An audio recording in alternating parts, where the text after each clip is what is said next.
Hi hello friends welcome to my channel. ఈరోజు ఈ వీడియోలో మన తెలంగాణలో ఆసరా పెన్షన్లపై అంటే చేయూత పెన్షన్లపై ప్రభుత్వం తీసుకున్న కీలక అప్డేట్ను పూర్తిగా క్లారిటీగా మీకు చెప్పబోతున్నాను. సో పెన్షన్ల పెంపు చేస్తారా లేదా, ఎప్పుడు పెంపు చేసి ఇస్తారు, అలాగే కొత్తగా అప్లై చేసుకోవడానికి కావాల్సిన డాక్యుమెంట్స్ ఏంటి, దానికి సంబంధించిన పూర్తి ఇన్ఫర్మేషన్ ఈ వీడియోలో తెలుసుకుందాం. సో ప్లీజ్ చూడండి, ఎక్కడ కూడా స్కిప్ చేయకండి, నూరుకు చూడండి.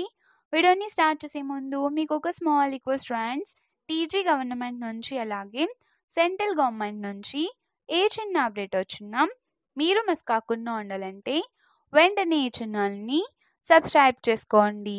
అండ్ సబ్స్క్రైబ్ చేసుకున్న వాళ్ళందరూ కూడా సబ్స్క్రైబ్ బటన్ పక్కన ఉన్న గంట సింబల్లో ఆల్ అని పెట్టుకోవడం మర్చిపోకండి. ఇలా పెట్టుకోవడం వల్ల నేను పెట్టే ప్రతి ఒక్క వీడియో మీకు నోటిఫికేషన్ రూపంలో రావడం జరుగుతుంది. అండ్ మీకు ఈ వీడియో నచ్చితే కనుక లైక్ చేయండి ఫ్రెండ్స్. ఇక లేట్ చేయకుండా టాపిక్ని స్టార్ట్ చేసేద్దాం. సో రాష్ట్ర వ్యాప్తంగా అక్టోబర్ నెలకు సంబంధించిన ఆసరా పెన్షన్లను ప్రభుత్వం ఇప్పటికీ విడుదల చేసింది మరియు పెన్షన్ పంపిణీ ఈ రోజుతో పూర్తయింది. ఇంకా తీసుకుని వారు రేపటి నుంచి పోస్ట్ ఆఫీస్కు వెళ్ళి మీ పెన్షన్ అమౌంట్ అనేది తీసుకోవచ్చు. సో ఎన్నికల మేనిఫెస్టోలో పెన్షన్ పెంపు, కొత్త పెన్షన్ల జారీ వంటి హామీలు ఉన్నప్పటికీ ఇప్పటి వరకు ప్రభుత్వం వాటిని అమలులోకి తీసుకురాలేదు. కానీ పంచాయతీ ఎన్నికలు దగ్గర పడడంతో ఇప్పుడు ప్రభుత్వం చేయుత పెన్షన్ల పెంపు, కొత్త పెన్షన్ల దరఖాస్తుల స్వీకరణకు గ్రీన్ సిగ్నల్ ఇచ్చింది.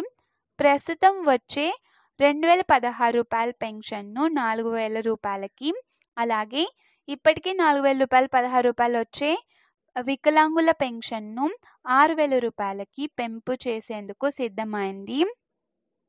సో ఈ పెంపు అనేది మనకు వచ్చే ఏడాది జనవరి 1 లేదా 2 తేదీల్లోనే ఈ పెంచిన పెన్షన్లు అమలు చేస్తామని ప్రభుత్వం ప్రణాళిక రూపొందిస్తుంది.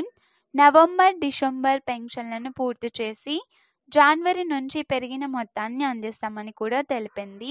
సో వృద్ధులు, వితంతువులు, ఒంటరి మహిళలు నెలకు 4000 రూపాయలు, అలాగే వికలాంగులకు వచ్చేసి 6000 రూపాయలు పొందేలా ఫైనల్ నిర్ణయం ప్రభుత్వం తీసుకుంటుంది.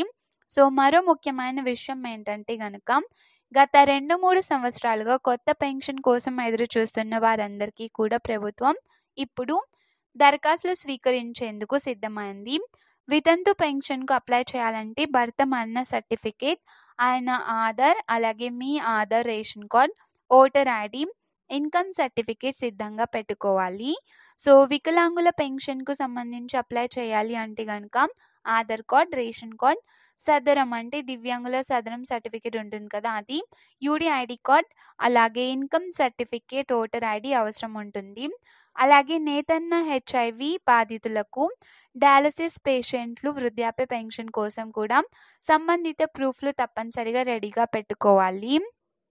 సో పంచాయతీ ఎన్నికలు ముగిసిన వెంటనే కొత్త పెన్షన్ల అప్లికేషన్ ప్రాసెస్ అనేది ప్రారంభమవుతుంది మరియు రాష్ట్ర వ్యాప్తంగా ఉన్న పెన్షన్దారులందరికీ క్రమం తప్పకుండా పెరిగిన పెన్షన్లు అందేలా ప్రభుత్వం ఏర్పాట్లు చేస్తుంది.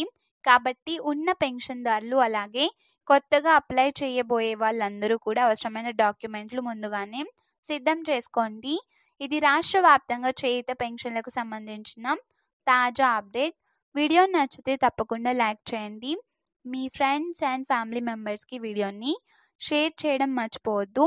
ఇంకా ఇలాంటి మరిన్ని తాజా అప్డేట్స్ మీరు మిస్ కాకుండా తెలుసుకోవాలి అనుకుంటే మన ఛానల్ని సబ్స్క్రైబ్ చేసుకొని నోటిఫికేషన్లో బెల్ ఐకాన్ ఆన్ చేసుకోవడం మర్చిపోవద్దు. Thanks for watching.